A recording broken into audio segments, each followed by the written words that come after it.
बिस्मिल्लाहिर्रहमानिर्रहीम, अस्सलाम वालेकुम। नाज़रीन, तुसीं देख रहे हो चार शफेरे शुमाइला न्याज़ दे नाल और अज दा जिहड़ा प्रोग्राम मैं करन जा रही हाँ, ये टॉपिक भी और ये प्रोग्राम भी मेरे दिल दे हमेशा करीब रहिंदा है। उहदी कुछ वजूहात ने।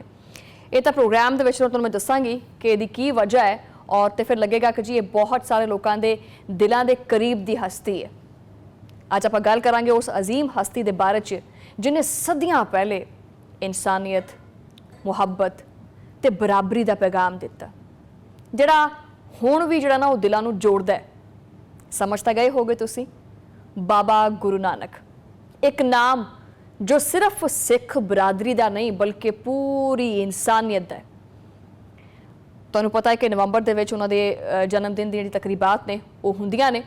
उन्हां दियां तालीमात जिहड़ियां ने वो बरसगीर दे मज़ाहिब, खसूसी तौर पर मुसलमान ते सिखां दे रिश्ते नूं किस तरह रूहानी तौर पर एक दूजे दे नाल जोड़दे ने, जिन्हां नूं सिख मज़हब दा बानी मनिया जांदा है। बरसगीर दी तारीख दे विच एक ऐसी रूहानी और इंसानी शख्सियत जिन्हें मज़हब, जात पात, मुआशरती तकसीम दियां दीवारां नूं डेक के ना इंसानियत नूं एक वहदत विच जोड़न दा पैगाम दिता। जनाब, उन्हां दी विलादत 1469 दे विच मौजूदा पाकिस्तान दे ज़िला ननकाना साहब दे पिंड विच हुई, जिथे अज भी उन्हां दे जन्म स्थान यानी जाए पैदाइश नूं गुरुद्वारा जन्म स्थान के नाम ते दुनिया भर के सिख जिहड़े ने वो अकीदत और एहतराम नाल देखते हैं। बाबा गुरु नानक के वालिद मेहता कालू पेशे के एतबार नाल एक पटवारी सी और वालदा एक नहायत नेक दिल खातून सी।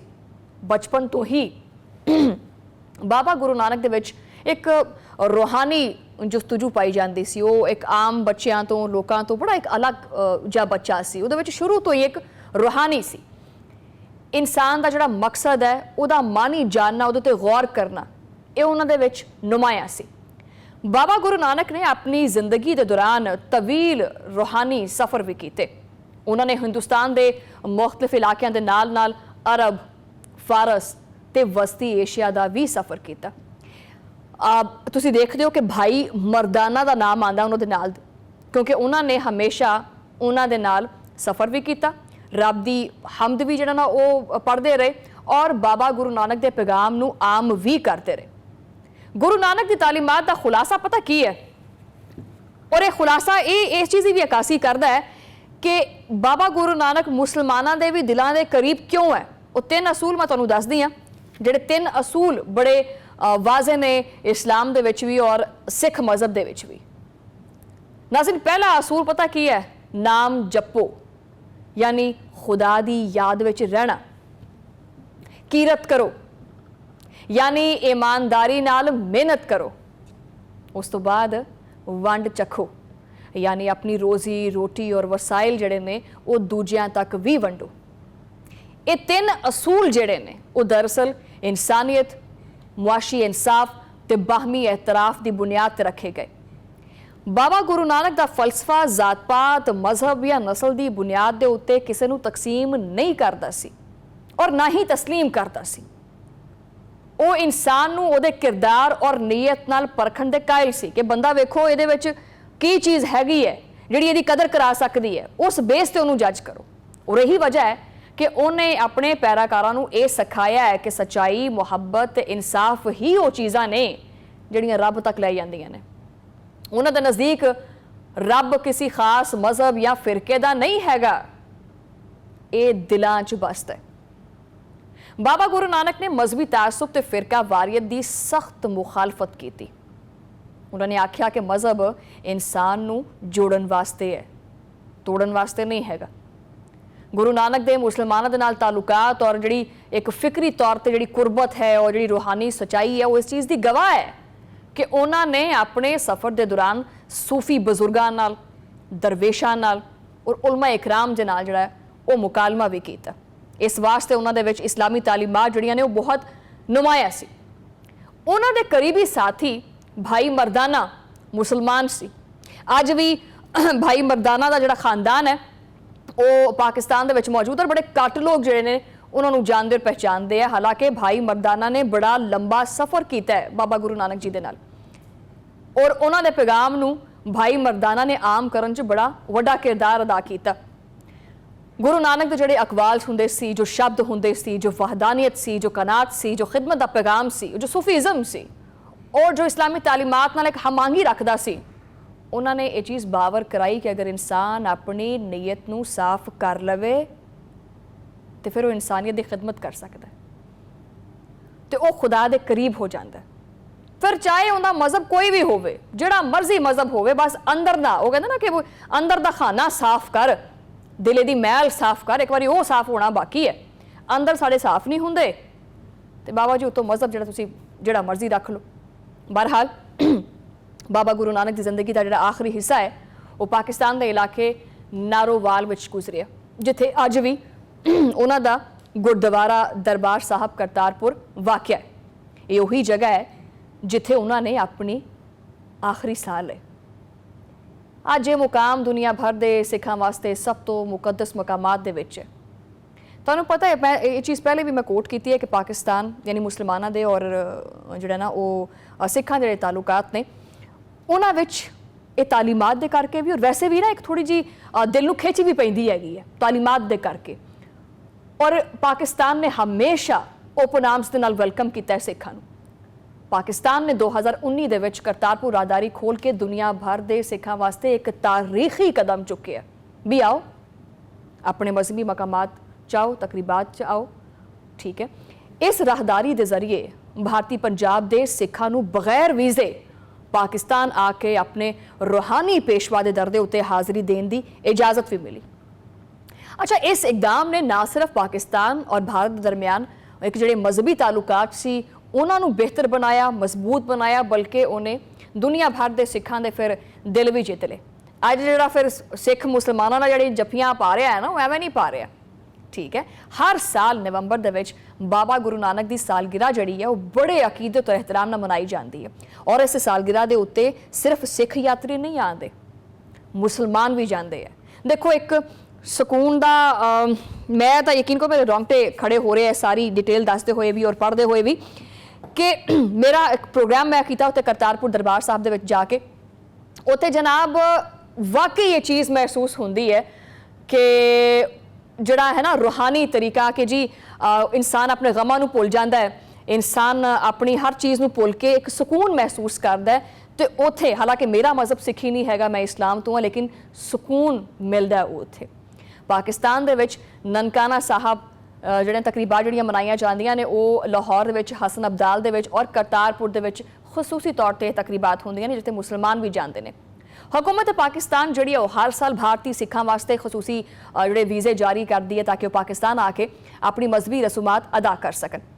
इस साल भी 5 नवंबर यानी अज मेरा प्रोग्राम रिकॉर्ड हो रहा है, कल जो वो सालगिरह के मौका के उत्ते कम अज़ कम कोई 2400 तो ज़्यादा जोड़े भारतीय सिख ने वो पाकिस्तान जोड़े ने वो आएंगे और उन्होंने वीज़े जोड़े ने वो जारी कर दिते गए ने और पाकिस्तान ने उन्होंने वेलकम किया है। हुकूमत पाकिस्तान और मतरूका वक्फ इमलाक बोर्ड की जानब तो उन्होंने क्याम लंगर ते सिक्योरिटी के बेहतरीन इंतजाम किए गए हैं। लेकिन इत्थे एक गल काबिल जिक्र है, वो ये कि जिथे पाकिस्तान सिख बरादरी वास्ते मजहबी रवादारी खैर सगाली का मुजाहरा करता पाया है, उत्थे ही फिर भारत जिहड़ा ना सिखां दे नाल रवैया बदलता रहिंदा है। उन्होंने मसला है ना, उन्होंने मसला है कि भी ये इधरले पासे नूं क्यों जांदे है, ये साडे वाले पासे नूं आण, ठीक है। तो भारत का रवैया हमेशा बदल जाता है। भारतीय पंजाब विच सिख किसानां दे एहतजाज, मजहबी शनाख्त ते आज़ादी इजहारे राय दे जिहड़े मसाइल ने वो काफ़ी सालों तो चलते पे ने। खालिस्तान की तहरीक के हामी वेख लो, आए दिन सख्तियां का सामना करते कई सिख रहनुमा सिर्फ इसी करके बैरूने मुल्क चले गए। भारत के अंदर उन्हां वास्ते फिजा इन्नी तंग कर दी गई है कि भारतीय हुकूमत की जानब तो बाज़ मौका के उत्ते सिख यात्रियों को पाकिस्तान आने की इजाजत नहीं दी जाती। ये मैं प्रोग्राम ते मेरे जो मेहमान ने मैं उन्होंने जुबानी भी तुहानूं सुनावांगी। ये ना हो कि जी मैं कोई भारत की नफरत दे विच चीज़ बोल देनी होनी, ऐदा नहीं हैगा। असी फैक्ट्स एंड फाइंडिंग्स नाल गल करते और उन्होंने मजहबी जज्बात को किस तरह ये मोदी ठेस पहुँचाता तुहानूं सारिआं नूं पता है। लेकिन ये बावजूद सिख बरादरी का पाकिस्तान वास्ते जज्बा अकीदत हमेशा कायम दायम है, क्योंकि ये धरती है ਜਿੱਥੇ ਬਾਬਾ ਗੁਰੂ ਨਾਨਕ ਨੇ ਜਨਮ ਲਿਆ ਔਰ ਜਿੱਥੇ ਉਹਨਾਂ ਦੀਆਂ ਤਾਲੀਮਾਤ ਅੱਜ ਵੀ ਜ਼ਿੰਦਾ ਨੇ। ਔਰ ਤਾਲੁਕ ਜਨਾਬ, ਇਹ ਤਾਲੁਕ ਸਿਰਫ ਅਕੀਦਤ ਦਾ ਨਹੀਂ ਹੈ, ਬਲਕਿ ਇਹ ਇੱਕ ਰੂਹਾਨੀ ਰਿਸ਼ਤਾ ਹੈ, ਇੱਕ ਐਸਾ ਰਿਸ਼ਤਾ ਜਿਹੜਾ ਸਰਹੱਦਾਂ ਤੋਂ ਬਾਲਾਤਰ ਹੈ। ਜਦੋਂ ਅੱਜ ਬਾਬਾ ਗੁਰੂ ਨਾਨਕ ਜੀ ਦਾ ਜਨਮ ਦਿਨ ਆਉਂਦਾ ਹੈ ਤਾਂ ਪਾਕਿਸਤਾਨ ਦੇ ਗੁਰਦੁਆਰੇ ਦੁਨੀਆ ਭਰ ਦੇ ਸਿੱਖਾਂ ਦੇ ਨਾਲ ਭਰ ਜਾਂਦੇ ਆ, ਲੰਗਰ ਚੱਲਦੇ ਆ, ਸ਼ਬਦ ਗਾਏ ਜਾਂਦੇ ਆ, ਅਮਨ ਦਾ ਪੈਗਾਮ ਵੰਡਿਆ ਜਾਂਦਾ ਹੈ। ਸਿੱਖ, ਮੁਸਲਮਾਨ, ਦੂਸਰੇ ਮਜ਼ਾਹਬ ਦੇ ਲੋਕ ਇਸ ਮੌਕਾ ਦੇ ਉੱਤੇ ਆ ਕੇ ਇਕੱਠੇ ਹੋ ਜਾਂਦੇ ਆ, ਕਿਉਂਕਿ ਬਾਬਾ ਗੁਰੂ ਨਾਨਕ ਦੀ ਤਾਲੀਮਾਤ ਜਿਹੜੀ ਉਹ ਕਿਸੇ ਸਿਰਫ ਇੱਕ ਮਜ਼ਹਬ ਦੀ ਜਾਗੀਰ ਨਹੀਂ ਹੈਗੀ ਵੀ ਇਹਦੇ ਉੱਤੇ ਸਿਰਫ ਔਰ ਸਿਰਫ ਸਿੱਖਾਂ ਦਾ ਹੀ ਹੱਕ ਹੈ, ਬਲਕਿ ਇਹ ਇਨਸਾਨੀਅਤ ਵਾਸਤੇ ਇੱਕ ਮਿਰਾਸ ਹੈ। ਅੱਜ ਜਦੋਂ ਦੁਨੀਆ ਮਜ਼ਹਬੀ ਲਸਾਨੀ ਤਕਸੀਮ ਨਾਲ ਦੁਚਾਰ ਹੈ ਤੇ ਬਾਬਾ ਗੁਰੂ ਨਾਨਕ ਦਾ ਪੈਗਾਮ ਪਹਿਲੇ ਤੋਂ ਜ਼ਿਆਦਾ ਅਹਿਮ ਹੋ ਗਿਆ। ਉਹਨਾਂ ਨੇ ਆਖਿਆ ਜਨਾਬ ਕਿ ਕੋਈ ਹਿੰਦੂ ਨਹੀਂ ਹੈਗਾ, ਕੋਈ ਮੁਸਲਮਾਨ ਨਹੀਂ, ਸਭ ਤੋਂ ਪਹਿਲੇ ਇਨਸਾਨ ਹੈ। ਇਹ ਜੁਮਲਾ ਅੱਜ ਦੇ ਦੌਰ ਦੇ ਵਿੱਚ ਵੀ ਸਭ ਤੋਂ ਵੱਡੀ ਰੌਸ਼ਨੀ ਹੈ ਔਰ ਸਾਨੂੰ ਇਹ ਚੀਜ਼ ਸਮਝਣੀ ਹੋਏਗੀ ਕਿ ਮਜ਼ਹਬ ਇਨਸਾਨ ਨੂੰ ਇਖਲਾਕ ਸਿਖਾਉਂਦਾ ਹੈ, ਮੁਹੱਬਤ ਸਿਖਾਉਂਦਾ ਹੈ, ਨਫ਼ਰਤ ਨਹੀਂ ਸਿਖਾਉਂਦਾ, ਜਿਹੜੀ ਅੱਜ ਕੱਲ੍ਹ ਬੜੀ ਪਲਦੀ ਪਈ ਹੈ। ਬਾਬਾ ਗੁਰੂ ਨਾਨਕ ਦੇ ਜਨਮ ਦਿਨ ਦੇ ਮੌਕਾ ਦੇ ਉੱਤੇ ਅਗਰ ਆਪਾਂ ਇਸ ਪੈਗਾਮ ਨੂੰ ਸੱਚੀ ਮੁੱਚੀ ਸਮਝ ਲਈਏ ਤੇ ਸ਼ਾਇਦ ਇਸ ਤੋਂ ਜ਼ਿਆਦਾ ਪੁਰਾਨ ਤੇ ਮੁਨਸਫ ਔਰ ਮੁਹੱਬਤ ਭਰੀ ਦੁਨੀਆ ਵੱਲ ਵੱਧ ਸਕੀਏ। ਪਾਕਿਸਤਾਨ ਨੇ ਸਿੱਖਾਂ ਵਾਸਤੇ ਜਿਹੜੇ ਦਰਵਾਜ਼ੇ ਉਹ ਹਮੇਸ਼ਾ ਖੋਲ੍ਹੇ ਨੇ। ਉਹਨਾਂ ਦੇ ਮੁਕੱਦਸ ਮਕਾਮਾਤ ਦੀ ਹਿਫਾਜ਼ਤ ਹਕੂਮਤ ਪਾਕਿਸਤਾਨ ਦੀ ਜਾਨਬ ਤੋਂ ਦਿਖਾਈ ਦਿੱਤੀ ਜਾਂਦੀ ਹੈ। ਮਜ਼ਹਬੀ ਰਵਾਦਾਰੀ ਦਰਅਸਲ ਇसी ਫਲਸਫੇ ਦਾ ਤਸਲਸਲ ਹੈ ਜੋ ਕਿ ਬਾਬਾ ਗੁਰੂ ਨਾਨਕ ਨੇ ਸਿਖਾਇਆ ਹੈ। ਇੱਕ ਖੁਦਾ, ਇੱਕ ਇਨਸਾਨੀਅਤ ਔਰ ਇੱਕ ਅਮਨ ਦੀ ਦੁਨੀਆ, ਔਰ ਇਹ ਹੀ ਰੂਹਾਨੀ ਵਿਰਾਸਤ ਹੈ ਜਿਹੜੀ ਬਰਸਗੀਰ ਦੀ ਅਸਲ ਪਹਿਚਾਨ ਹੈ ਔਰ ਜਿਹਨੂੰ ਅੱਜ ਦੇ ਦੌਰ ਦੇ ਵਿੱਚ ਜ਼ਿੰਦਾ ਰੱਖਣਾ ਆਪਾਂ ਸਾਰਿਆਂ ਦੀ ਇੱਕ ਮੁਸ਼ਤਰਕਾ ਤੌਰ ਤੇ ਜ਼ਿੰਮੇਦਾਰੀ ਹੈ। ਔਰ ਮੈਂ ਜਿੰਨੀ ਐਫਰਟ ਇਸ ਬਾਬਾ ਗੁਰੂ ਨਾਨਕ ਦੇ ਜਨਮ ਦਿਨ ਤੇ ਬਾਰੇ ਚ ਕਰ ਸਕੀ ਉਹ ਮੈਂ ਕੀਤੀ। ਬਾਕਾਇਦਾ ਇਹ ਸਾਰਾ ਜਿਹੜਾ ਨਾ ਉਹ ਤਕਰੀਬਾਤ ਵੀ ਇਹ ਰਿਕਾਰਡ ਕਰਾਂਗੇ, ਪ੍ਰੋਗਰਾਮ ਦਾ ਹਿੱਸਾ ਵੀ ਬਣਾਵਾਂਗੇ ਔਰ ਇਸ ਬਾਰੇ ਚ ਸੂਰਤ ਹਾਲ ਜਿਹੜੀ ਇਹ ਮੈਂ ਦੱਸਿਆ ਤੁਹਾਨੂੰ ਕਿ ਜਿਹੜੇ ਸਿੱਖ ਨੇ ਉਹ ਜਿਹੜੇ ਪਾਕਿਸਤਾਨ ਆਏ ਨੇ ਉਹ ਇਸ ਟਾਈਮ ਬਾਰਡਰ ਕ੍ਰਾਸ ਕਰਕੇ ਪਾਕਿਸਤਾਨ ਦੀ ਹਦੂਦ 'ਚ ਦਾਖਲ ਹੋ ਗਏ ਨੇ। ਇਹਦੇ ਬਾਰੇ 'ਚ ਮਜ਼ੀਦ ਤਫਸੀਲਾਤ ਮੈਂ ਲਵਾਂਗੀ। ਮੇਰੇ ਨਾਲ ਮੌਜੂਦ ਨੇ ਪ੍ਰੋਗਰਾਮ ਐਂਕਰ ਰਿਜ਼ਵਾਨ ਆਸਿਫ ਸਾਹਿਬ ਜੋ ਕਿ ਵੇੜਾ ਦੇ ਨਾਂ ਤੋਂ ਪ੍ਰੋਗਰਾਮ ਕਰਦੇ ਨੇ। ਉਹਨਾਂ ਦੀ ਜ਼ੁਬਾਨੀ ਜਿਹੜਾ ਨਾ ਸੁਣਦੇ ਆ ਕਿ ਜਿਹੜੇ ਸਿੱਖ ਯਾਤਰੀ ਆ ਰਹੇ ਨੇ ਅੱਜ ਪਹੁੰਚ ਚੁੱਕੇ ਨੇ ਪਾਕਿਸਤਾਨ, ਠੀਕ ਹੈ, ਤੇ ਕੀ ਉਹਨਾਂ ਦੀ ਸੋਚ ਹੈ, ਕਿਦਾਂ ਦੇ ਉਹਨਾਂ ਦੇ ਮਸਲੇ ਮਸਾਇਲ ਹੈ, ਕੀ ਮਹਿਸੂਸ ਕਰ ਰਹੇ ਨੇ, ਇਹ ਉਹਨਾਂ ਦੀ ਜ਼ੁਬਾਨੀ ਹੀ ਪੁੱਛਦੇ ਆ। ਰਿਜ਼ਵਾਨ ਆਸਿਫ ਸਾਹਿਬ अस्सलाम वालेकुम। वालेकुम सलाम जी, की हाल चाल है? मैं बिल्कुल चंगा जी, तुम सुनाओ? अल्लाह का शुक्र, ठीक ठाक। अच्छा रिजवान साहब, मेरे ख्याल तुसी इंट्रो पूरा देख लिया है, ठीक है जी? हाँ जी। और ये दसो कि तुहाडा जाना होया किन्नी तादाद ਜਿਹੜੇ ਲੋਕ ਨੇ ਸਿੱਖ ਯਾਤਰੀ ਨੇ ਉਹ ਆਏ ਨੇ? देखो जब तुसीं अपने इंट्रो 'ਚ ਗੱਲ ਕੀਤੀ ਹੈ ਨਾ ਕਿ ਸਿੱਖਾਂ ਦੀ ਜਿਹੜੀ ਪਾਕਿਸਤਾਨੀਆਂ ਦੇ ਨਾਲ ਖਾਸ ਪੰਜਾਬੀਆਂ ਨਾਲ ਮੁਹੱਬਤ ਹੈ ਨਾ ਉਹ ਇੱਕ ਵੱਖਰੀ ਕਿਸਮ ਦੀ ਹੈ, ਬਿਲਕੁਲ ਵੱਖਰੀ। ਅੱਜ ਮੈਂ ਉੱਥੇ ਮੌਜੂਦ ਸੀਗਾ ਆਪਣੇ ਪ੍ਰੋਗਰਾਮ ਦੀ ਰਿਕਾਰਡਿੰਗ ਵਾਸਤੇ। ਬਹੁਤ ਸਾਰੇ ਸਿੱਖ ਜਿਹੜੇ ਆਏ ਨੇ ਯਾਤਰੀਆਂ ਨਾਲ ਗੱਲਬਾਤ ਹੋਈ ਹੈ और बहुत सारी कहानियाँ, बहुत सारे किस्से, बहुत सारी जज्बाती गल्लां। साढ़े बहुत सारे सिख जिहड़े भरा ने वो अपने पाकिस्तान अपने पुराने इलाकों की गल करते, पंजाब पुराने इलाके की गल करते, उनकी अखां 'च अथरू भी आ गए सर। लेकिन जो असल गल ये आ कि सिख जो है चढ़ते पंजाब का वो अज भी लहंदे पंजाब नूं अपना दूजा घर समझदा।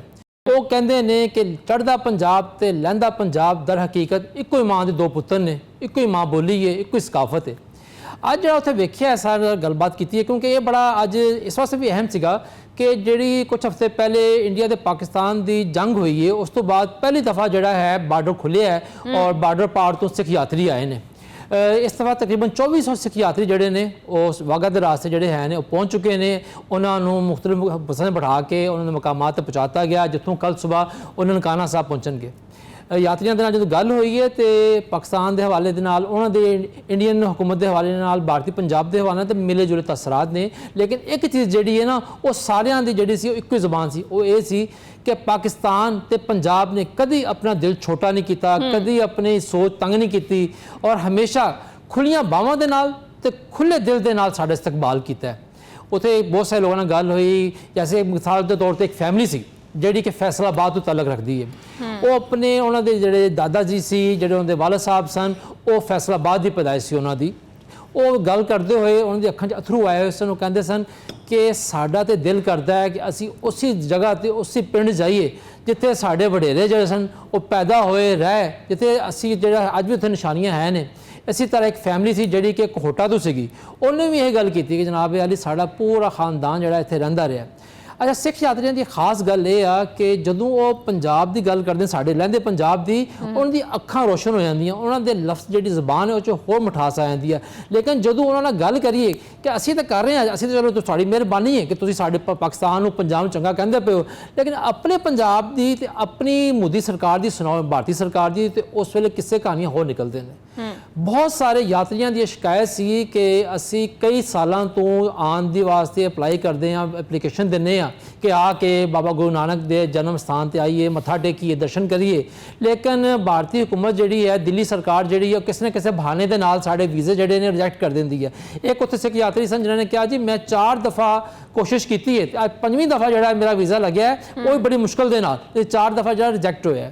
ਜਦੋਂ ਉਹਨਾਂ ਨਾਲ ਗੱਲ ਕਰੀਏ ਕਿ ਇੰਤਜ਼ਾਮਾਤ ਕੈਸੇ ਨੇ, ਤੁਸੀਂ ਇੱਥੇ ਆ ਕੇ ਇੰਤਜ਼ਾਮਾਤ ਤੋਂ ਮੁਤਫਿਕ ਹੋ, ਤੇ ਉਸ ਵੇਲੇ ਕਹਿੰਦੇ ਨੇ ਕਿ ਜੀ ਪੰਜਾਬ ਹੁਕੂਮਤ ਹੈ, ਜਿਹੜੀ ਪਾਕਿਸਤਾਨ ਹੁਕੂਮਤ ਹੈ, ਉਹਨਾਂ ਨੇ ਸਾਡੇ ਜਿੰਨੇ ਵੀ ਗੁਰਦੁਆਰੇ ਨੇ, ਜਿਹੜੇ ਮਜ਼ਹਬੀ ਮਕਾਮਾਤ ਨੇ, ਉਹਨਾਂ ਦੀ ਦੇਖਭਾਲ 'ਚ ਕੋਈ ਕਸਰ ਨਹੀਂ ਛੱਡੀ। ਸਭ ਤੋਂ ਜ਼ਿਆਦਾ ਕਰਤਾਰਪੁਰ ਦੀ ਗੱਲ ਕਰਦੇ ਨੇ ਕਿ ਜਿਵੇਂ ਕਰਤਾਰਪੁਰ ਜਿਹੜਾ ਹੈ ਇੱਕ ਬੜੀ ਵੱਡੀ ਗੱਲ ਹੈ ਕਿ ਪਾਕਿਸਤਾਨ ਨੇ ਆਪਣਾ ਬਹੁਤ ਵੱਡਾ ਇਲਾਕਾ ਜਿਹੜਾ ਹੈ ਇਸ ਵਾਰ ਦਿੱਤਾ ਕਿ ਚਲੋ ਜੀ ਦੋਨੋਂ ਮੁਲਕਾਂ ਦੇ ਜਿਹੜੇ ਸਿੱਖ ਨੇ ਉੱਥੇ ਆ ਸਕਣ ਬਗੈਰ ਵੀਜ਼ੇ ਤੋਂ।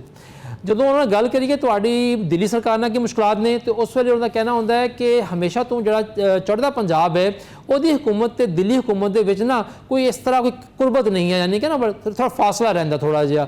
ਹੁਣ ਜਿਸ ਤਰ੍ਹਾਂ ਕਿ ਇੱਕ ਗੱਲ ਮਤਲਬ ਇੱਕ ਮਿੰਟ ਰਿਜ਼ਵਾਨ ਸਾਹਿਬ, ਮਤਲਬ ਹੈ ਕਿ ਉਹ ਜਿਹੜੇ ਚੜ੍ਹਦੇ ਪੰਜਾਬ ਦੀ ਗੱਲ ਕਰਦੇ ਨਾ ਤੁਸੀਂ, ਹਾਂਜੀ, ਚੜ੍ਹਦੇ ਪੰਜਾਬ ਦੇ ਵਿੱਚ ਪੰਜਾਬੀਆਂ ਦੇ ਨਾਲ ਜਿਹੜਾ ਨਾ ਉਹ ਦਿੱਲੀ ਦੀ ਜਿਹੜੀ ਨਾ ਉਹ ਲੱਗਦੀ ਹੈ ਬਹੁਤ ਜ਼ਿਆਦਾ ਜੀ। ਅੱਛਾ, ਉਹ ਕਿਸੇ ਕਹਾਣੀਆਂ ਲੱਗਦੀ ਵੈਸੇ। ਮੈਂ ਕਿ ਤੁਹਾਨੂੰ ਗੱਲ ਸੁਣਾਣਾ ਨਾ ਉਹਨਾਂ ਦੀ, ਉਹਨਾਂ ਨੇ ਤੁਸੀਂ ਆਪਣੇ ਇੰਟਰਵਿਊ ਗੱਲ ਕੀਤੀ ਹੈ ਕਿਸਾਨ ਤਹਿਰੀਕ ਦੀ।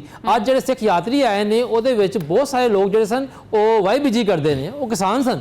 ਜਦੋਂ ਮੈਂ ਉਹਨਾਂ ਨੂੰ ਪੁੱਛਿਆ ਕਿ ਜੀ ਤੁਹਾਡੇ ਮਸਾਇਲ ਉੱਥੇ ਕੀ ਨੇ, ਅਸੀਂ ਦੇਖਦੇ ਰਹੇ ਹਾਂ ਟੀਵੀ ਤੇ ਵੀ, ਸੋਸ਼ਲ ਮੀਡੀਆ ਤੇ ਵੀ, ਕਿ ਤੁਹਾਡੀ ਜਿਹੜੀ ਇਹ ਕਿਸਾਨਾਂ ਦੀ ਜਿਹੜੀ ਚੜ੍ਹਦੇ ਪੰਜਾਬ ਦੇ ਕਿਸਾਨਾਂ ਦੀ ਤਹਿਰੀਕ ਚੱਲੀ, ਤੁਸੀਂ ਦਿੱਲੀ ਤੱਕ ਗਏ ਹੋ, ਉਸ ਤੋਂ ਬਾਅਦ ਤੁਸੀਂ ਬੜਾ ਲੰਬਾ ਅਰਸਾ ਜਿਹੜਾ ਧਰਨਾ ਦਿੱਤਾ ਹੈ, ਉਹ ਇਸ ਤਰ੍ਹਾਂ ਫਟੇ ਨੇ ਨਾ ਸਾਰੇ। ਇੱਕ ਬੰਦੇ ਨਾਲ ਨਹੀਂ ਗੱਲ ਕੀਤੀ, ਬੇਤਾਸ਼ਾ ਬੰਦੇ ਨਾਲ ਗੱਲ ਕੀਤੀ ਹੈ।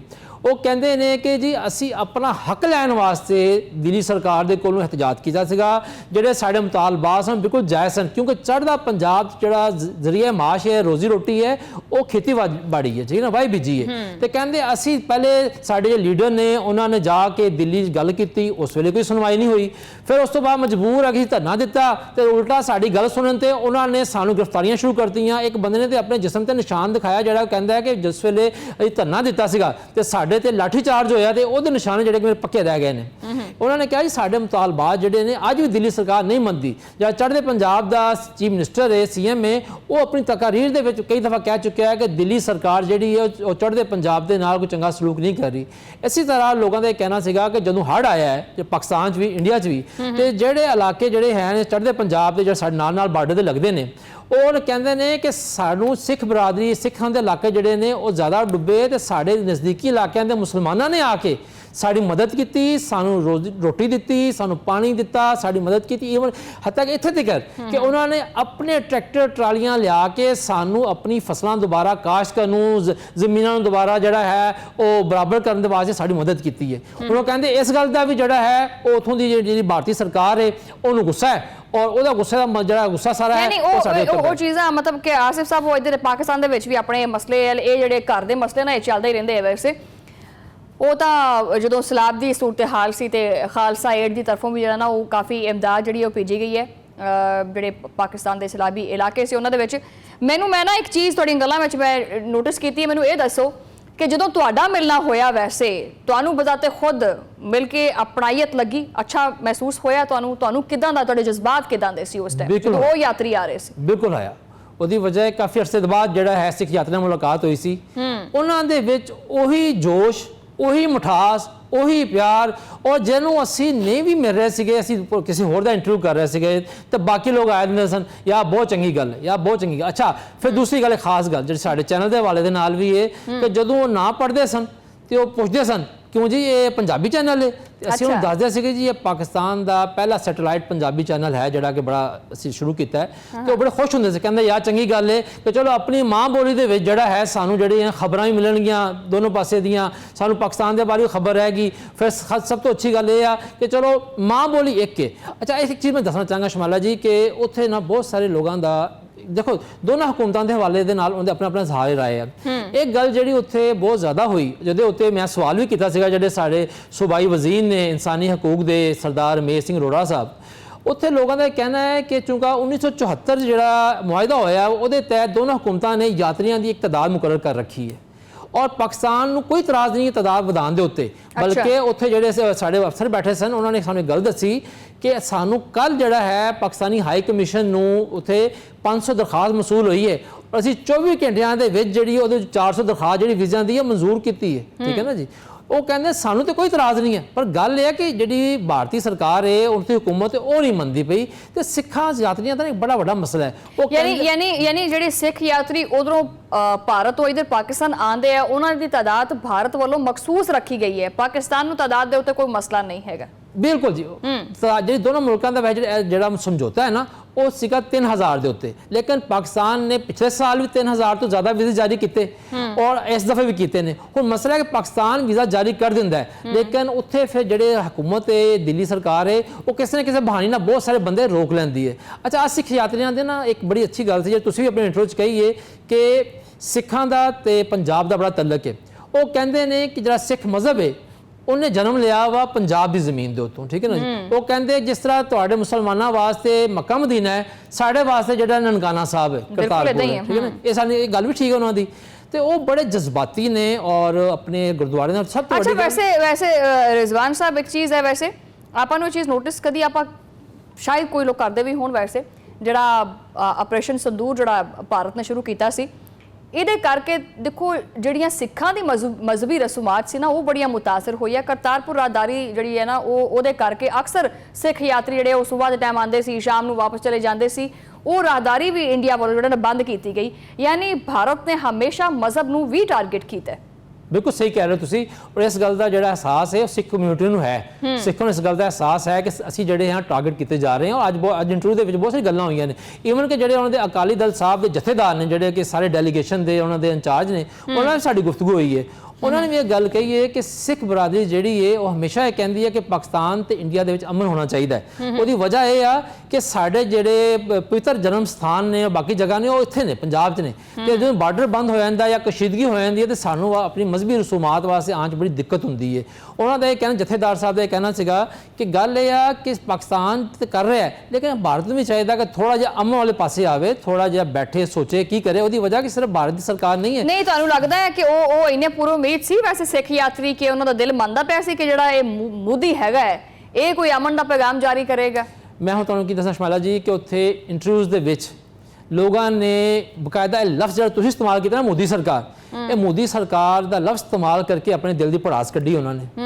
ਕੋਈ ਵੀਜ਼ਾ ਨੂੰ ਕੱਢ ਰਿਹਾ, ਕੋਈ ਇਹ ਕਹਿ ਰਿਹਾ ਕਿਸਾਨ ਜਿਹੜੇ ਨੇ ਕਿਸਾਨ ਕਹਿੰਦੇ ਸਾਡੇ ਨਾਲ ਮੋਦੀ ਸਰਕਾਰ ਨੇ ਵਾਅਦੇ ਕੀਤੇ ਇੰਨੀ ਮਦਦ ਦੇਵਾਂਗੇ ਇਹ ਕਰਾਂਗੇ ਸਾਨੂੰ ਨਹੀਂ ਕੀਤੀ, ਸਾਡੇ ਜਿਹੜੇ ਵੱਡੇ ਲੀਡਰ ਨੇ ਉਹ ਕੈਦ ਕਰਤੇ। ਅੱਛਾ ਕੋਈ ਕਹਿੰਦਾ ਹੈ ਕਿ ਜਨਾਬ ਅਲੀ ਸਾਨੂੰ ਜਦੋਂ ਵੀ ਚੜ੍ਹਦਾ ਪੰਜਾਬ ਕੋਈ ਆਪਣੇ ਹੱਕ ਮੰਗਦਾ ਹੈ ਤੇ ਦਿੱਲੀ ਸਰਕਾਰ ਜਿਹੜੀ ਹੈ ਉਸ ਨੂੰ ਨਹੀਂ ਮੰਨਦੀ ਔਰ ਇਸ ਬਾਰੇ 'ਚ ਉਹਨਾਂ ਦਾ ਜਿਹੜਾ ਵਜ਼ੀਰ ਆਲਾ ਹੈ ਉਹਦੀ ਬੜੀ ਤਾਰੀਫ ਕਰਦੇ ਨੇ ਕਿ ਉਹਨੇ ਹਮੇਸ਼ਾ ਦਿੱਲੀ ਸਰਕਾਰ ਦੇ ਨਾਲ ਅੜ ਫਸ ਕਰਕੇ ਆਪਣੀ ਗੱਲ ਜਿਹੜੀ ਮਨਵਾਉਣ ਦੀ ਕੋਸ਼ਿਸ਼ ਕੀਤੀ।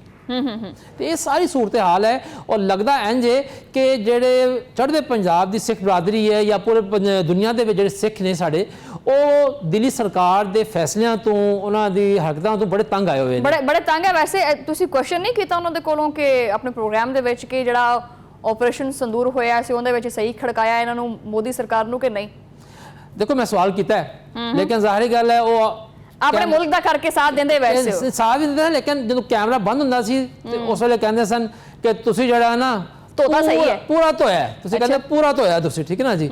ਬਲਕਿ ਉਹ ਇਹ ਵੀ ਕਹਿੰਦੇ ਸਨ ਕਿ ਤੁਹਾਡੀ ਜੋ ਤੁਸੀਂ ਧੋਇਆ ਵਾ ਉਹਦਾ ਖਮਿਆਜ਼ਾ ਵੀ ਚੜ੍ਹਦਾ ਪੰਜਾਬ ਜਿਹੜਾ ਭੁਗਤਦਾ ਪਿਆ ਵਾ ਤੇ ਇਸ ਵਾਸਤੇ ਜਿਹੜਾ ਨਹੀਂ ਕੀ ਤੁਸੀਂ ਜਿਹੜਾ ਧੋਇਆ ਹੈ ਉਹਦਾ ਖਮਿਆਜ਼ਾ ਯਾਨੀ ਆਪਰੇਸ਼ਨ ਜਿਹੜਾ ਸੰਦੂਰ ਹੋਇਆ ਉਹਦੇ ਵਿੱਚ ਪਾਕਿਸਤਾਨ ਨੇ ਜਿਹੜੀ ਭਾਰਤ ਦੀ ਜਿਹੜੀ ਬੈਂਡ ਵਜਾਈ ਹੈ ਉਹਦਾ ਖਮਿਆਜ਼ਾ ਚੜ੍ਹਦੇ ਪੰਜਾਬ ਦੇ ਪੰਜਾਬੀ ਯਾਨੀ ਸਿੱਖ ਜਿਹੜੇ ਨੇ ਉਹ ਭੁਗਤਦੇ ਪਏ। ਕਿਉਂਕਿ ਉਹ ਕਹਿੰਦੇ ਨੇ ਕਿ ਚੂੰਕਾ ਤੁਹਾਨੂੰ ਪਤਾ ਹੈ ਕਿ ਇਸ ਟਾਈਮ ਚੜ੍ਹਦੇ ਪੰਜਾਬ ਤੇ ਪੂਰੀ ਦੁਨੀਆ ਦੇ ਵਿੱਚ ਜਿਹੜੀ ਇਹ ਸਿੱਖਾਂ ਦੀ ਇੱਕ ਤਹਿਰੀਕ ਚੱਲ ਰਹੀ ਹੈ, ਔਰ ਕੈਨੇਡਾ 'ਚ ਵੇਖ ਲਓ, ਅਮਰੀਕਾ 'ਚ ਦੇਖ ਲਓ, ਜਿਹੜੇ ਸਿੱਖ ਤਹਿਰੀਕ ਦੇ ਬਹੁਤ ਸਾਰੇ ਵੱਡੇ ਰਹਿਨੁਮਾ ਨੇ ਉਹਨਾਂ ਨੂੰ ਮਾਰਿਆ ਜਾ ਰਿਹਾ ਹੈ, ਔਰ ਬਕਾਇਦਾ ਉੱਥੋਂ ਦੀ ਹਕੂਮਤਾਂ ਵੱਲੋਂ ਇਲਜ਼ਾਮ ਜਿਹੜਾ ਹੈ ਉਹ ਭਾਰਤੀ ਹੁਕੂਮਤ ਦੀ ਏਜੰਸੀਆਂ ਦੇ ਉੱਤੇ ਆ ਰਿਹਾ ਹੈ। ਲਿਹਾਜ਼ਾ ਸਿੱਖਾਂ ਦੇ ਵਿੱਚ ਨਾ ਇੱਕ ਗੁੱਸਾ ਔਰ ਦਰਦ ਕਹਿ ਲਓ ਹੈ ਕਿ ਅਸੀਂ ਆਪਣੇ ਹੱਕ ਦੀ ਗੱਲ ਕਰਦੇ ਹਾਂ ਤੇ ਦਿੱਲੀ ਸਰਕਾਰ ਜਿਹੜੀ ਹੈ ਉਹ ਫਿਰ ਪੁਰਾਣੇ ਜਿਹੜੇ ਵਾਕਿਆਤ ਨੇ ਉਹ ਜਿਹਨੂੰ ਜ਼ਿਹਨ 'ਚ ਆ ਜਾਂਦੇ ਨੇ, ਜਿਸ ਤਰ੍ਹਾਂ ਕਿ ਉਹਨਾਂ ਦੇ ਨਾਲ ਆਪਰੇਸ਼ਨ ਬਲੂ ਸਟਾਰ ਹੋਇਆ ਸੀਗਾ। ਬਿਲਕੁਲ ਸਹੀ। 1984। ਹਾਂ ਬਿਲਕੁਲ, ਇਹ ਸਾਰੀ ਸੂਰਤ ਹਾਲ ਹੈ। ਔਰ ਜਿਹੜੇ ਸਿੱਖ ਨੇ ਉਹਨਾਂ ਦਾ ਦਿਲ ਜੋ ਮੈਂ ਮਹਿਸੂਸ ਕੀਤਾ ਆਪਣੇ ਪ੍ਰੋਗਰਾਮ ਦੀ ਰਿਕਾਰਡਿੰਗ ਦੇ ਦੌਰਾਨ, ਔਰ ਹਰ ਕਿਸਮ ਦੇ, ਕੋਈ ਉੱਥੇ ਤਾਜਰ ਸੀਗਾ, ਕੋਈ ਸਨਅਤਕਾਰ ਸੀ, ਕੋਈ ਦੁਕਾਨਦਾਰ ਸੀਗਾ, ਕੋਈ ਇੰਜੀਨੀਅਰ ਸੀਗਾ, ਕੋਈ ਡਾਕਟਰ ਸੀਗਾ, ਕੋਈ ਖੇਤੀਬਾੜੀ ਵਾਲਾ ਸੀਗਾ, ਯਾਨੀ ਕਿ ਸਾਰੀ ਤਰ੍ਹਾਂ ਸਿੱਖ ਯਾਤਰੀ ਨੇ ਆਏ ਹੋਏ ਸਨ। ਔਰ ਸਭ ਦੀ ਸੋਚ ਜਿਹੜੀ ਹੈ ਨਾ ਉਹ ਇਹੀ ਹੈ ਕਿ ਦੋਨਾਂ ਮੁਲਕਾਂ 'ਚ ਅਮਨ ਹੋਣਾ ਚਾਹੀਦਾ, ਔਰ ਸਭ ਤੋਂ ਖਾਸ ਤੌਰ ਤੇ ਉਹ ਕਹਿੰਦੇ ਨੇ ਅਮਨ ਦੀ ਜਿਹੜੀ ਬਹੁਤੀ ਜ਼ਿੰਮੇਵਾਰੀ ਹੈ ਉਹ ਸਾਡੀ ਜਿਹੜੀ ਦਿੱਲੀ ਸਰਕਾਰ ਉਹਦੇ ਉੱਤੇ ਆਂਦੀ ਹੈ, ਤਾਂ ਕਿ ਉਹ ਪੰਗੇ ਨਾ ਲਵੇ। ਪੰਗਾ ਉਹ ਲੈਂਦੀ ਹੈ ਤੇ ਉਸ ਤੋਂ ਬਾਅਦ ਪਾਕਿਸਤਾਨ ਜਵਾਬ ਦੇਣਾ ਪੈਂਦਾ ਹੈ। ਫਿਰ ਜੋ ਜਿਹਾ ਪਾਕਿਸਤਾਨ ਜਵਾਬ ਦਿੰਦਾ ਹੈ ਉਹ ਫਿਰ ਕਹਿੰਦੇ, ਬਲਕਿ ਇੱਕ ਸਿੱਖ ਯਾਤਰੀ ਨੇ ਬੜੀ ਅੱਛੀ ਗੱਲ ਕੀਤੀ, ਉਹਨੇ ਕਿਹਾ ਇੱਕ ਦਫਾ ਤੁਸੀਂ ਸਾਡੇ ਭਾਰਤ ਦੇ ਪਾਇਲਟ ਨੂੰ ਚਾਹ ਪਿਆਈ ਸੀਗੀ, ਅੱਛਾ, ਤੇ ਐ ਕਿ ਤੁਸੀਂ ਚਾਹ ਪਿਆਉਣ ਦੀ ਬਜਾਏ ਸਾਡੇ 7 ਜਹਾਜ਼ ਹੀ ਡੇਕ ਛੱਡੇ ਨੇ ਤੁਸੀਂ। ਹਾਂਜੀ ਅੱਛਾ, ਹਾਂਜੀ, ਇਹ ਜਾਣੀ ਕਿ ਇਸ ਕਿਸਮ ਜਜ਼ਬਾਤ ਜਿਹੜੇ ਹੈ ਨੇ ਉੱਥੇ ਯਾਤਰੀਆਂ ਦੇ ਹੈ ਨੇ। ਮਤਲਬ ਜਾਂ ਤੇ ਅੱਛਾ ਠੀਕ ਹੈ ਜਜ਼ਬਾਤ ਤਾਂ ਹੈਗੇ ਨੇ, ਲੇਕਿਨ ਕੋਈ ਸ਼ਡਿਊਲ ਪੁੱਛਿਆ ਉਹਨਾਂ ਦਾ ਵੀ ਕਿੰਨਾ ਸ਼ਡਿਊਲ ਹੈ? ਹਾਂਜੀ ਬਿਲਕੁਲ, ਉਹਨਾਂ ਦਾ ਜਿਹੜਾ ਹੈ 10 ਦਿਨ ਦਾ ਜਿਹੜਾ ਸ਼ਡਿਊਲ ਹੈ ਉਹਨਾਂ ਦਾ। ਕੱਲ ਉਹ ਨਨਕਾਣਾ ਸਾਹਿਬ ਨੇ, ਉਸ ਤੋਂ ਬਾਅਦ ਉਹ ਮੁਖਤਲਿਫ ਜਗ੍ਹਾ ਤੇ ਜਾਣਗੇ, ਫਿਰ 7 ਦਿਨ ਬਾਅਦ ਗੁਜ਼ਾਰਨ ਤੋਂ ਬਾਅਦ ਮੁਖਤਲਿਫ ਜਗ੍ਹਾ ਦੇ ਉੱਤੇ ਉਹ ਵਾਪਸ ਲਾਹੌਰ ਆ ਜਾਣਗੇ। ਫਿਰ ਲਾਹੌਰ ਦੇ ਵਿੱਚ ਉਹਨਾਂ ਦਾ 3 ਦਿਨ ਜਿਹੜਾ ਹੈ ਉਹ ਲਾਹੌਰ 'ਚ ਜਾਣਾ ਹੈ, ਔਰ 13 ਤਰੀਕ ਨੂੰ ਜਿਹੜਾ ਹੈ ਉਹ ਵਾਹਗਾ ਦੇ ਰਾਸਤੇ ਜਿਹੜਾ ਹੈ ਉਹ ਵਾਪਸ ਚਲੇ ਜਾਣਗੇ। ਇਹ ਉਹਨਾਂ ਦਾ ਸ਼ਡਿਊਲ ਹੈ। ਔਰ ਇਸ ਦਫਾ ਜਿਹੜਾ ਖਾਸ ਗੱਲ ਹੈ, ਜਿਹੜਾ ਪਸੰਦ ਕੀਤੀ ਜਾ ਰਹੀ ਹੈ, ਕਿਉਂਕਿ ਪਹਿਲੇ ਜਿਹੜਾ ਹੈ ਸ਼ਾਇਦ ਵਾਹਗਾ ਬਾਰਡਰ ਤੇ ਜਿਹੜਾ ਇਸ ਤਰ੍ਹਾਂ ਨਈ ਬਿਲਡਿੰਗਾਂ ਨਹੀਂ ਬਣੀਆਂ ਸਨ, ਲੇਕਿਨ ਹੁਣ ਸਾਡੀ ਹੁਕੂਮਤ ਨੇ ਸਿੱਖ ਯਾਤਰੀਆਂ ਵਾਸਤੇ ਵਾਹਗੇ ਬਾਰਡਰ ਦੇ ਉੱਤੇ ਬੜਾ ਅੱਛਾ ਇੰਤਜ਼ਾਮ ਕੀਤਾ ਹੈ। ਜਿਹੜਾ ਇਮੀਗ੍ਰੇਸ਼ਨ ਦਾ ਸਿਸਟਮ ਹੈ ਉਹ ਬੜਾ ਆਸਾਨ ਕਰਤਾ ਹੈ ਔਰ ਬੜਾ ਤੇਜ਼ ਰਫ਼ਤਾਰ ਕਰता है। खान पीन दा बाकी वाशरूम्स वगैरह हर सहूलत ਜਿਹੜੀ ਹੈ ਨਾ ਉਹ ਦੇਤੀ ਹੈ। ਬਿਲਕੁਲ ਸਹੀ। ਅੱਛਾ ਰਿਜ਼ਵਾਨ ਆਸਿਫ ਸਾਹਿਬ, ਮੈਂ ਨਾ ਇੱਥੇ ਮੈਨੂੰ ਬ੍ਰੇਕ ਦਾ ਕਹਿੰਦੇ, ਮੈਂ ਬ੍ਰੇਕ ਲੈਣੀ ਹੈ। ਵੈਸੇ ਨਾਜ਼ਰੀਨ, ਮੇਰਾ ਖੁਦ ਜਿਹੜਾ ਮੈਂ ਕੱਲ ਜਾਣਾ ਹੈ, ਵੈਸੇ ਇੱਕ ਤਾਂ ਚਲੋ ਰੋਜ਼ੀ ਰੋਟੀ ਹੈ, ਪ੍ਰੋਗਰਾਮ ਤਾਂ ਰਿਕਾਰਡ ਕਰਨਾ ਹੀ ਕਰਨਾ, ਉੱਤੋਂ ਜਿਹੜਾ ਲੰਗਰ ਹੈ ਨਾ ਉਹ ਮੈਂ ਤੁਹਾਨੂੰ ਦੱਸ ਨਹੀਂ ਸਕਦੀ ਕਿ ਜਿਹੜਾ ਲੰਗਰ ਦਾ ਸਵਾਦ ਹੈ ਉੱਥੇ, ਉਹਦਾ ਜ਼ਾਇਕਾ, ਉਹਦਾ ਖਾਣਾ ਜਿਹੜਾ ਹੈ ਨਾ ਉਹ ਦਰਬਾਰ ਦਾ ਉਹ ਬੜਾ ਜਿਹੜਾ ਨਾ ਮਜ਼ੇਦਾਰ ਹੁੰਦਾ ਹੈ। ਲੰਗਰ ਵੀ ਖਾਵਾਂਗੇ ਖੈਰ ਉੱਥੇ, ਲੇਕਿਨ ਜਿਹੜਾ ਅੱਜ ਦਾ ਇਹ ਪ੍ਰੋਗਰਾਮ ਹੈ ਇਹਦੇ ਵਿੱਚ ਵਕਤ ਹੋ ਗਿਆ ਇੱਕ ਛੋਟੀ ਜਿਹੀ ਬ੍ਰੇਕ ਦਾ। ਬ੍ਰੇਕ ਤੋਂ ਬਾਅਦ ਦੁਬਾਰਾ ਗੁਫ਼ਤਗੂ ਇੱਥੇ ਸ਼ੁਰੂ ਕਰਦੇ ਹਾਂ। Welcome back Nazreen. ਔਰ ਪ੍ਰੋਗਰਾਮ ਦੇ ਇਸ ਹਿੱਸੇ ਦੇ ਵਿੱਚ ਜਿਹੜਾ ਨਾ ਉਹ ਸਾਨੂੰ ਸਰਦਾਰ ਰਮੇਸ਼ ਸਿੰਘ ਅਰੋੜਾ ਜੀ ਨੇ ਜਿਹੜਾ ਜੁਆਇਨ ਕੀਤਾ, ਜਿਹੜੇ ਕਿ ਸਬਾਈ ਵਜ਼ੀਰ ਬਰਾਏ ਅਕਲੀਤੀ ਅਮੂਰ ਪੰਜਾਬ ਨੇ। ਸਤਿ ਸ਼੍ਰੀ ਅਕਾਲ ਕਹਿੰਦੇ ਆ ਸਰਦਾਰ ਸਾਹਿਬ ਪਹਿਲੇ ਤਾਂ ਤੁਹਾਨੂੰ। जी जी सत श्री अकाल जी। सत श्री अकाल जनाब, की हाल चाल ने? आज का प्रोग्राम जो ना मख्तस किया गया है बाबा गुरु नानक जी के वास्ते, और कल तकरीबात भी ने उन्होंने दियां। ते मैनू ये दसो कि सिख मजहब का, सिख बरादरी का तो यह बड़ा दिन है ही, मुसलमानों वास्ते भी बड़ा जो ना वो अकीदत वाला ये दिन है। थोड़े अपने जाती की जज्बात ने इस दिन के वास्ते? तुसीं वसदे रहो जी, ते मुहब्बत की इस तरीके नाल प्रचार करते रहो। बिल्कुल तुसीं ठीक फरमाया कि जिथे सिख भाईचारा नानक नाम लेवा संगतां सारियां कल गुरु नानक पातशाह दा प्रकाश दिहाड़ा मनाने वास्ते ननकाना सब इकट्ठियां हो रही हैं, और खासकर दुनिया भर की सिख संगत ते पाकिस्तान की सिख संगत वास्ते बड़े माण दी ते खुशी की गल है कि साडे अकाल तख्त साहब दे जथेदार सिंह साहब ਗਿਆਨੀ ਕੁਲਦੀਪ ਸਿੰਘ ਜੀ ਉਹ ਵੀ ਅੱਜ ਪਾਕਿਸਤਾਨ ਪੁੱਜੇ ਹਨ। ਬੜਾ ਹੀ ਸਾਡੇ ਵਾਸਤੇ ਭਾਗਾਂ ਦਾ ਦਿਨ ਹੈ ਕਿ ਸਿੰਘ ਸਾਹਿਬ ਆਪ ਤਸ਼ਰੀਫ ਲੈ ਕੇ ਆਏ, ਔਰ ਉਹਨਾਂ ਨੂੰ ਅਸੀਂ ਬੇਨਤੀ ਕੀਤੀ ਸੀ, ਉਹਨਾਂ ਨੇ ਬੇਨਤੀ ਪ੍ਰਵਾਨ ਕੀਤੀ, ਉਹਨਾਂ ਨੇ ਟਾਈਮ ਕੱਢਿਆ। ਸੋ ਅੱਜ ਪਾਕਿਸਤਾਨ ਪੁੱਜੇ ਹਨ ਵਾਘੇ ਬਾਰਡਰ ਤੇ ਰਾਹੀਂ। ਕੱਲ ਉਹ ਵੀ ਜਿਹੜੀ ਮਰਕਜ਼ੀ ਜਿੰਨੀਆਂ ਵੀ ਤਕਰੀਬਾਤ ਨੇ ਉਹਦੇ 'ਚ ਆਪ ਸ਼ਾਮਲ ਹੋਣਗੇ, ਔਰ ਫਿਰ ਜਿਹੜਾ ਨਗਰ ਕੀਰਤਨ ਆਰੰਭ ਹੋਣਾ ਹੈ ਉਹਦੇ ਵਿੱਚ ਵੀ ਨਗਰ ਕੀਰਤਨ ਦੇ ਨਾਲ ਚਾਲੇ ਪਾਣਗੇ ਕੱਲ ਸ਼ਾਮੀ ਭੋਗ ਸਾਹਿਬ ਤੇ, ਔਰ ਉਸ ਤੋਂ ਬਾਕੀ ਗੁਰੂ ਘਰਾਂ 'ਚ ਵੀ ਜਾਣਗੇ। ਸੋ ਉਹਨਾਂ ਨੇ ਵੀ ਆ ਕੇ ਅੱਜ ਬੜੀ ਜ਼ਬਰਦਸਤ ਗੱਲ ਕੀਤੀ, ਪੀਸਫੁਲ ਕੋਐਗਜ਼ਿਸਟੈਂਸ ਦੀ ਗੱਲ ਕੀਤੀ, ਅਮਨ ਦੀ ਗੱਲ ਕੀਤੀ, ਮੁਹੱਬਤ ਦੀ ਗੱਲ ਕੀਤੀ, ਆਪਸੀ ਸਾਂਝ ਦੀ ਗੱਲ ਕੀਤੀ, ਚੜ੍ਹਦੇ ਪੰਜਾਬ ਲਹਿੰਦੇ ਪੰਜਾਬ ਦੀ ਗੱਲ ਕੀਤੀ। ਔਰ ਇਹੀ ਖੂਬਸੂਰਤੀ, ਅਸੀਂ ਪਾਕਿਸਤਾਨੀ ਤੇ ਹਮੇਸ਼ਾ ਮੁਹੱਬਤ ਦੀ, ਅਮਨ ਦੀ, ਪਿਆਰ ਦੀ ਗੱਲ ਕਰਦੇ ਹਾਂ। ਔਰ ਪਾਕਿਸਤਾਨ ਨੇ ਹਮੇਸ਼ਾ ਜਿੰਨੀਆਂ ਵੀ ਅਕਲੀਤਾਂ ਨੇ, ਘੱਟ ਗਿਣਤੀਆਂ ਨੇ, ਉਹਨਾਂ ਨੂੰ ਤਹਫੁਜ਼ ਦੇਣ ਦੀ ਗੱਲ ਕੀਤੀ ਹੈ, ਉਹਨਾਂ ਦੇ ਤਹਫੁਜ਼ ਨੂੰ ਗਾਰੰਟੀ ਕੀਤਾ ਹੈ। ਔਰ ਚੀਫ ਮਿਨਿਸਟਰ ਪੰਜਾਬ ਤੇ ਹਮੇਸ਼ਾ ਇਹ ਕਹਿੰਦੀਆਂ ਨੇ कि मेरी अकलीयत मेरे सिर का ताज है, अकलीयत को तहफुज़ देना मेरी हुकूमत की अवलीन तरजीह है। और तुसीं देखिया है कि पिछले 2 महीने तो गुरु नानक साहब दे इस दिन दियां तकरीबात वास्ते तैयारियां शुरू सन। बहुत सारियां मीटिंग्स में खुद होम डिपार्टमेंट अपने महकमे ਨਨਕਾਣਾ ਸਾਹਿਬ ਜਾ ਕੇ ਖੁਦ ਲਈਆਂ, ਉਹਨਾਂ ਨੂੰ ਖੁਦ ਪ੍ਰੀਜ਼ਾਈਡ ਕੀਤਾ। 4 ਦਿਨ ਪਹਿਲੇ ਮੈਂ ਹੋਮ ਸੈਕਟਰੀ ਸਾਹਿਬ ਨੂੰ, ਹੈਲਥ ਮਿਨਿਸਟਰ ਜਨਾਬ ਖਾਜਾ ਸਲਮਾਨ ਰਫੀਕ ਸਾਹਿਬ ਨੂੰ, ਕਮਿਸ਼ਨਰ ਲਾਹੌਰ, ਆਰਪੀਓ ਸ਼ੇਖੂਪੁਰਾ ਸਭ ਨੂੰ ਲੈ ਕੇ ਗਏ। ਉੱਥੇ ਜਾ ਕੇ ਅਸੀਂ ਤਿਆਰੀਆਂ ਦੇਖੀਆਂ। ਸੋ ਇਸ ਵਕਤ ਆਪਣੇ ਸਾਰੇ ਸਿੱਖ ਭਰਾਵਾਂ ਵਾਸਤੇ ਅਸੀਂ बेहतरीन इंतजामात कीते नहीं, इंतजामात मैं चाहूंगी वैसे सरदार साहब दसो जरा कि सिक्योरिटी का की इंतजाम है और जत्थे नूं किस तरह फैसिलिटेट किया जाएगा, और कुछ मेरे होर भी अगे सवालात है जिहड़े मैं करना चाहांगी, लेकिन सब तो पहले तो मैनूं ये दस्सिओ कि पंजाब वालों ये तुहाडे वालों भी किस तरह के जिहड़े इकदामात ने वो कीते गए? जिन्ने प्रबंध ने पहले इवैक्यू ट्रस्ट प्रॉपर्टी बोर्ड ते पाकिस्तान सिख गुरुद्वारा प्रबंधक कमेटी मिल के करदी सी, लेकिन ਜਦੋਂ ਦੇ ਵਜ਼ੀਰ ਆਲਾ ਪੰਜਾਬ ਮੁਹਤਰਮਾ ਮਰੀਮ ਨਵਾਜ਼ ਸ਼ਰੀਫ ਸਾਹਿਬਾ ਬਣੇ ਨੇ ਤੇ ਉਹਨਾਂ ਦੀ ਖਸੂਸੀ ਦਿਲਚਸਪੀ ਹੈ ਅਕਲੀਅਤ। ਸੋ ਤੁਸੀਂ ਦੇਖ ਰਹੇ ਹੋ ਕਿ ਇਸ ਨੂੰ ਹਕੂਮਤ ਪੰਜਾਬ ਪੇਸ਼ ਹੈ। ਇਸ ਵਕਤ ਸਿਰਫ ਮੈਂ ਨਨਕਾਣਾ ਸਾਹਿਬ ਦੀ ਗੱਲ ਕਰਾਂ ਤੇ 5000 ਦੇ ਕਰੀਬ ਸਿਰਫ ਨਨਕਾਣਾ ਸਾਹਿਬ ਦੇ ਜਿਹੜੇ ਸਾਡੇ ਸਿਕਿਉਰਿਟੀ ਦੇ ਅਹਿਲਕਾਰ ਨੇ ਉਹ ਤਾਇਨਾਤ ਨੇ। ਟੋਟਲ ਬਾਕੀ ਜਿਹੜੇ ਹੈਲਥ ਦੇ ਲਾਅ ਐਂਡ ਆਰਡਰ ਦੇ ਸਾਫ ਸੁਥਰਾ ਪੰਜਾਬ ਦੇ, ਮੈਂ ਆਪਣੇ ਭਰਾ ਦਾ ਜ਼ਸ਼ਾਨ ਰਫੀਕ ਸਾਹਿਬ ਦਾ ਵੀ ਸ਼ੁਕਰੀਆ ਅਦਾ ਕਰਦਾ। ਮੈਂ ਉਸ ਦਿਨ ਉਹਨਾਂ ਦੇ ਦਫ਼ਤਰ ਵਿੱਚ ਜਾ ਕੇ ਮੀਟਿੰਗ ਪ੍ਰੈਜ਼ਾਈਡ ਕੀਤੀ LWMC। ਉਹਨਾਂ ਨੇ ਤਕਰੀਬਨ 400 ਤੋਂ 500 ਆਪਣੇ ਅਹਿਲਕਾਰ ਤਾਇਨਾਤ ਕੀਤੇ ਨੇ ਸਫਾਈ ਵਾਸਤੇ, ਸੁਥਰਾਈ ਵਾਸਤੇ, ਕਿਉਂਕਿ ਇਸ ਵਕਤ ਚੀਫ ਮਿਨਿਸਟਰ ਪੰਜਾਬ ਦਾ ਪ੍ਰਾਈਮ ਫੋਕਸ ਹੈ ਸਾਫ ਸੁਥਰਾ ਪੰਜਾਬ। ਸੋ ਮੈਂ ਸਮਝਦਾ ਕਿ ਇਹ ਬੜਾ ਇੱਕ ਜ਼ਬਰਦਸਤ ਐਗਜ਼ਾਮਪਲ ਸੈੱਟ ਹੋ ਰਹੀ ਹੈ। ਜੀ ਸਰਦਾਰ ਰਮੇਸ਼ ਸਿੰਘ ਸਾਹਿਬ ਬਹੁਤ ਬਹੁਤ ਸ਼ੁਕਰੀਆ, ਤੁਸੀਂ ਟਾਈਮ ਦਿੱਤਾ।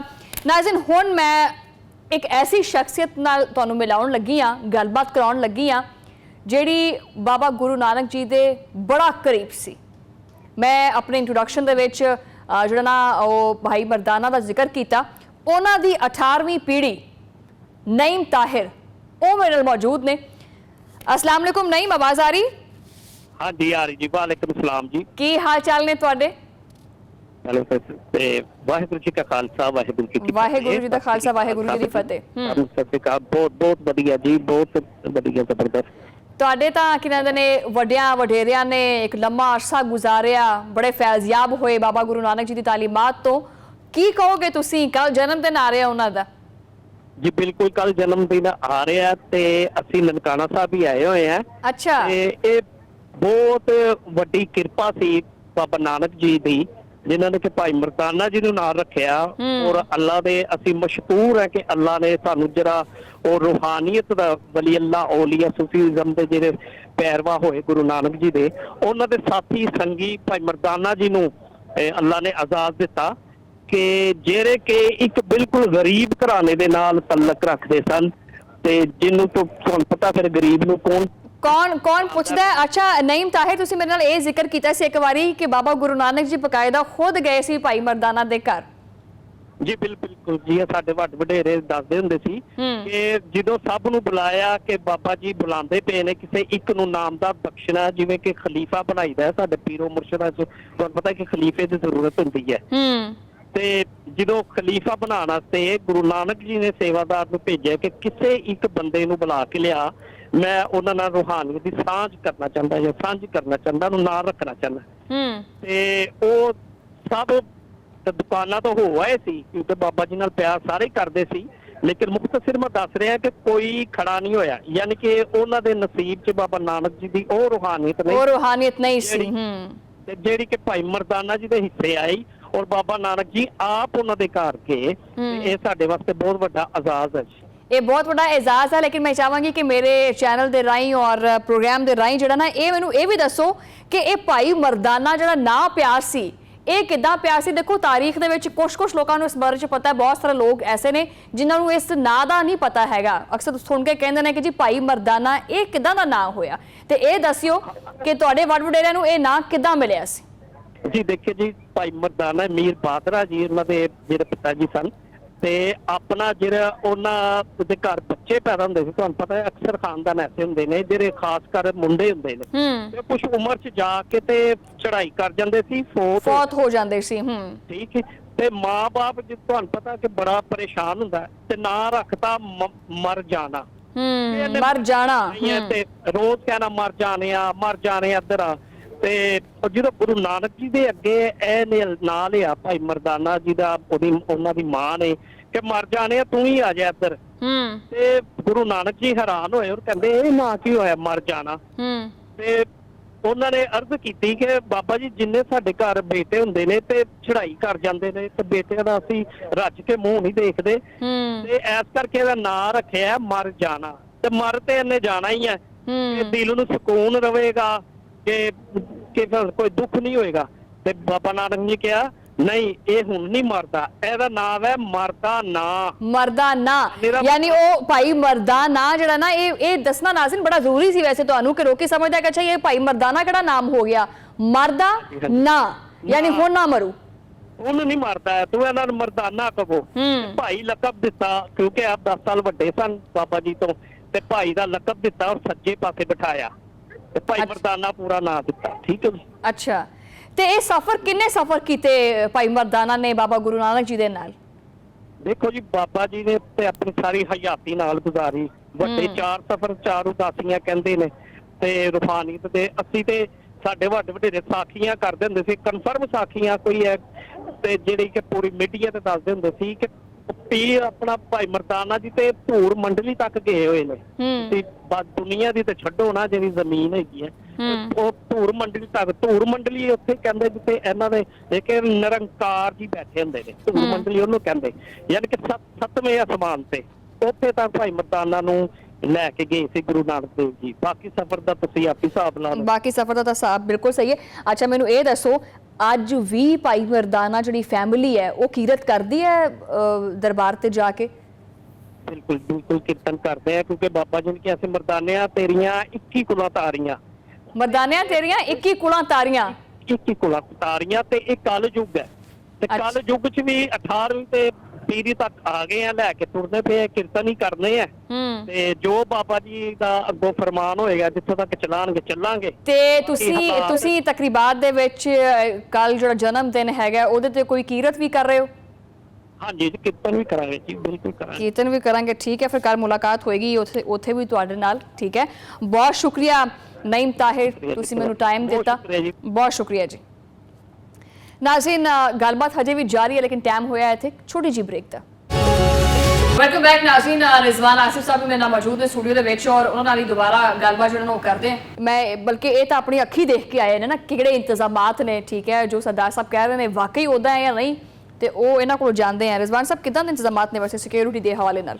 ਦੇਖੋ ਜੋ ਸਰਦਾਰ ਸਾਹਿਬ ਨੇ ਗੱਲ ਸ਼ੁਰੂ ਕੀਤੀ ਸੀ ਨਾ ਗੱਲ ਉਹੀ ਹੈ ਕਿ ਇਸ ਦਫਾ ਹਮੇਸ਼ਾ ਤੋਂ ਜਿਹੜਾ ਇੰਤਜ਼ਾਮ ਬੜੇ ਅੱਛੇ ਹੁੰਦੇ ਨੇ ਕਿ ਇਸ ਦਫਾ ਕੁਝ ਨਵੀਆਂ ਗੱਲਾਂ ਨੇ ਜਿਹਦੇ ਵਿੱਚ ਕਿ ਇੱਕ ਤਾਂ ਸਿਕਿਉਰਿਟੀ ਇੰਤਜ਼ਾਮਾਤ ਬਹੁਤ ਜ਼ਿਆਦਾ ਟਾਈਟ ਕਰਤੇ ਗਏ ਨੇ। ਉਹਦੀ ਵਜ੍ਹਾ ਕਿ ਸਾਡੀ ਹੁਕੂਮਤ ਨੂੰ ਵੀ ਡਰ ਰਹਿੰਦਾ ਤੇ ਸਿੱਖਾਂ ਨੂੰ ਵੀ ਡਰ ਰਹਿੰਦਾ ਕਿ ਜਿਹੜੇ ਖਵਾਰਜੀ ਨੇ ਜਿਨ੍ਹਾਂ ਨੂੰ ਕਿ ਭਾਰਤੀ ਸਰਕਾਰ ਜਿਹੜੀ ਹੈ ਉਹ ਸਪਾਂਸਰ ਕਰਦੀ ਕਿਤੇ ਕੋਈ ਵਾਕਿਆ ਨਾ ਕਰ ਦੇਣ, ਬੜਾ ਸਾਜ਼ਾ ਮਾਮਲਾ ਹੁੰਦਾ। ਇਸ ਵਾਸਤੇ ਸਿਕਿਉਰਿਟੀ ਦੇ ਇੰਤਜ਼ਾਮਾਤ ਇਸ ਦਫਾ ਪਿਛਲੇ ਸਾਲਾਂ ਦੇ ਨਾਲੋਂ ਜ਼ਿਆਦਾ ਨੇ। ਸ਼ਾਇਦ ਉਹਦੀ ਵਜ੍ਹਾ ਇਹ ਆ ਕਿ ਜਿਹੜੀ ਆ ਪਿਛਲੀ ਜੰਗ ਹੋਈ ਹੈ ਸਾਡੀ ਭਾਰਤ ਦੇ ਨਾਲ, ਸ਼ਾਇਦ ਉਹਦਾ ਅਸਰ ਹੈ ਕਿ ਇਸ ਦਫਾ ਸਿਕਿਉਰਿਟੀ ਬਹੁਤ ਜ਼ਿਆਦਾ ਜਿਹੜੀ ਆ ਸਖਤ ਹੈ। ਤਮਾਮ ਬੱਸਾਂ ਸਕੈਨ ਹੋ ਰਹੀਆਂ ਨੇ, ਉਹਨਾਂ ਦੇ ਨਾਲ ਸਾਰੀ ਬੰਬ ਪ੍ਰੂਫ ਜਿਹੜੀਆਂ ਗੱਡੀਆਂ ਚੱਲ ਰਹੀਆਂ ਨੇ, ਉਹਦੇ ਨਾਲ ਜੈਮਰਸ ਦੀ ਗੱਡੀਆਂ ਚੱਲ ਰਹੀਆਂ ਨੇ। ਠੀਕ ਹੈ ਨਾ ਜੀ, ਜਿਹੜਾ ਰੂਟ ਸੀ ਉਹਨਾਂ ਦਾ ਕਿ ਮੁਕੰਮਲ ਜਿਹੜਾ ਨਾ ਉਹ ਪ੍ਰੋਟੋਕੋਲ ਦੇ ਨਾਲ ਸਾਰੇ ਇੰਤਜ਼ਾਮਾਤ ਕੀਤੇ ਗਏ। ਹਾਂ ਜੀ ਪ੍ਰੋਟੋਕੋਲ ਦੇ ਨਾਲ ਤਕਰੀਬਨ 20 ਬੱਸਾਂ ਸਨ ਔਰ ਹਰ ਬੱਸ ਦੇ ਨਾਲ 4-4 5-5 ਗੱਡੀਆਂ ਜਿਹੜੀ ਸਿਕਿਉਰਿਟੀ ਵਾਲਿਆਂ ਦੀਆਂ ਸਨ ਤਾਂ ਕਿ ਉਹਨਾਂ ਨੂੰ ਮੁਕੰਮਲ ਹਿਫਾਜ਼ਤ ਨਾਲ ਲਿਜਾਇਆ ਜਾਵੇ।